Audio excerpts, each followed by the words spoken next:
Salut les amis, c'est Archibald. Dans cette vidéo, je vais te parler de mon début dans le game design. Donc si tu suis ma chaîne YouTube, tu sais que je suis étudiant en informatique, en computer science.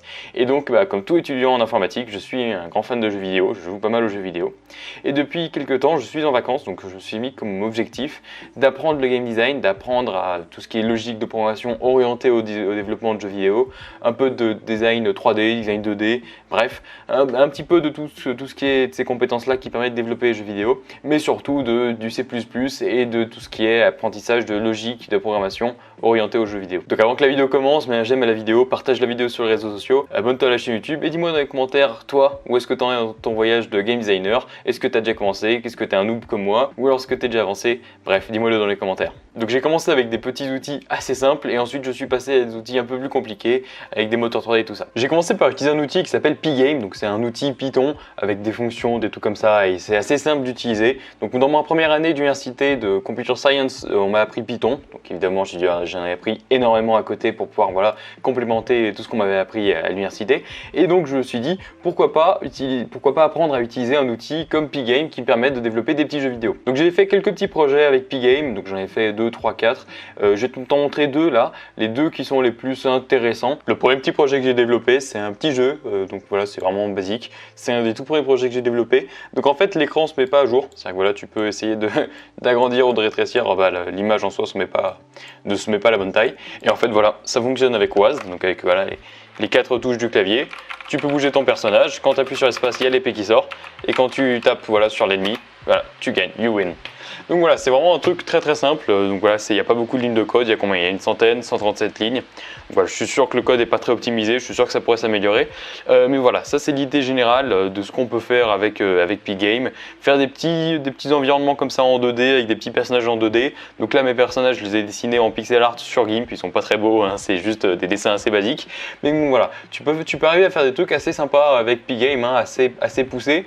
Dans mon cas, j'ai vraiment fait un truc de base parce que c'est un petit projet que j'ai abandonné assez rapidement. Le deuxième projet que j'ai fait, c'est un truc un peu plus avancé, donc c'est toujours, il n'y a pas grand chose, hein, c'est pas un truc super poussé, mais bon voilà, donc c'est pareil, un truc en Pygame. L'avantage cette fois-ci, c'est que j'ai appris à faire que la fenêtre se mette à la bonne taille.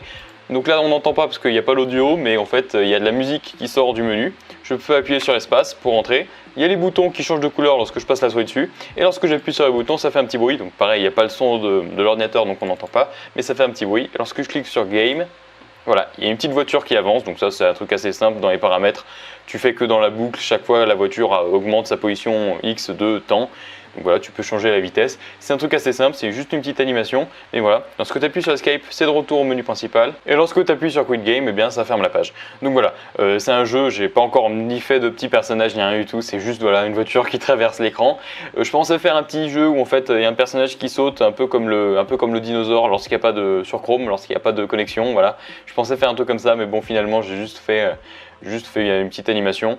Et en fait, voilà, très rapidement, je me suis rendu compte que Pygame, c'était pas le meilleur outil pour ce que je voulais faire. Ça m'a quand même permis d'apprendre quelques concepts de base de game design, notamment le concept de la boucle de jeu. Donc voilà, c'est la boucle générale où s'exécute tout. Donc voilà, on y met un tick. Donc un tick, c'est un petit compteur qui dit la boucle s'exécute que 60 fois par seconde. Ça permet justement d'établir le FPS. Le tick est un concept informatique super intéressant et super important. Voilà, on l'utilise pas mal en jeu vidéo, mais c'est aussi quelque chose qu'on utilise en dehors du jeu vidéo. Voilà, on l'utilise dans plein de développements d'applications et tout ça. Et ben voilà, ça permet notamment de dire si ton PC il est trop puissant, il est très puissant et donc il peut tourner plus de 60 fois par seconde le jeu, il le fait pas parce que c'est régulé pour tourner à 60 fois par seconde maximum. Donc là ça permet notamment que certains jeux ne tournent pas plus rapidement que sur certaines machines que sur d'autres. Après avoir développé 2-3 petits projets avec Pygame, je me suis fait une petite liste des désavantages et des avantages de Pygame. Notamment les plus gros avantages, c'est que c'est facile pour débuter, du fait que c'est très très proche, c'est du Python avec quelques fonctions en plus, mais c'est quand même vachement simple de faire des trucs assez basiques avec. C'est très bien pour faire des petits jeux rétro, enfin des faux jeux rétro évidemment, et des jeux indépendants. Si tu veux faire des petits jeux en 2D vus de côté, style Mario ou bref, des petits jeux comme ça, Pygame c'est vraiment parfait pour ça. Et il y a énormément de documentation et une communauté très active, donc il y a beaucoup de forums, des subreddits et des groupes Facebook et tout ça, qui sont en fait des développeurs Pygame, tu peux poser des questions et tout ça. Par contre, il y a certains désavantages sur Pygame, c'est que le Pygame utilise le CPU et pas le GPU, donc voilà, tu peux pas faire des graphiques avancés.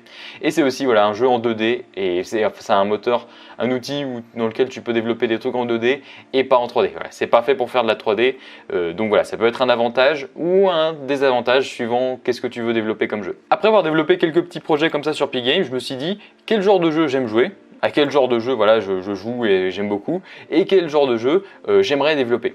Donc voilà, je me suis fait la liste voilà, de mon top 10 de mes jeux préférés, et je me suis rendu compte qu'en fait, il n'y avait pas de jeu 2D, ou alors des petits jeux indépendants comme ça, la plupart du temps, c'était des jeux assez gros et assez compliqués. Quand je regarde la liste de mes jeux vidéo préférés, donc là j'en ai mis certains, Cyberpunk 2077, c'est un jeu vidéo auquel je joue énormément ces temps-ci, Tomb Raider, voilà le reboot de Tomb Raider, la trilogie est excellente, la trilogie The Witcher, c'est ma trilogie de jeux vidéo préférée, Fallout 3, Fallout 4, Skyrim, Oblivion, Morrowind et Red Steel sur Wii. Voilà, c'est une série de, c'est la liste de quelques-uns de mes jeux vidéo préférés.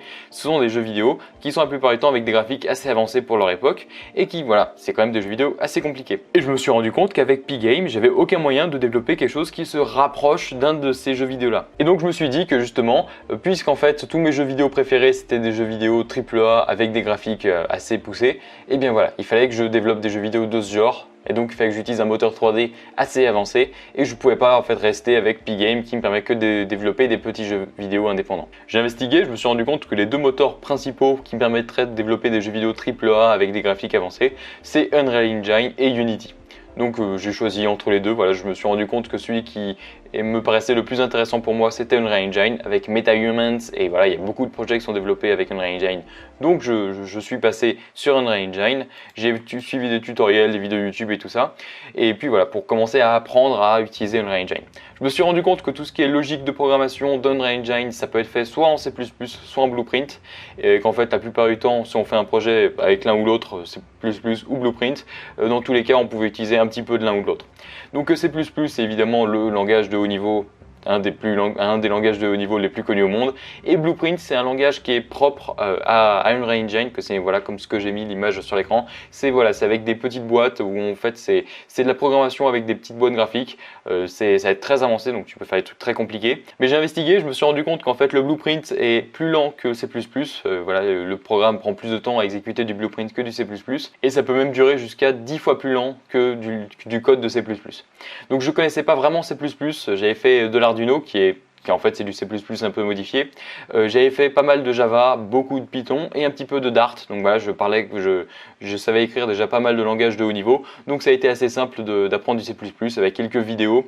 Ça a été assez simple d'y apprendre. En même temps d'apprendre à faire de la logique de programmation pour les jeux vidéo, je me suis mis à apprendre un peu de design 3D. Donc voilà, j'ai essayé de dessiner, comme tu peux voir, une sorte de petite ville cyberpunk, voilà, avec des affiches, des rues comme ça.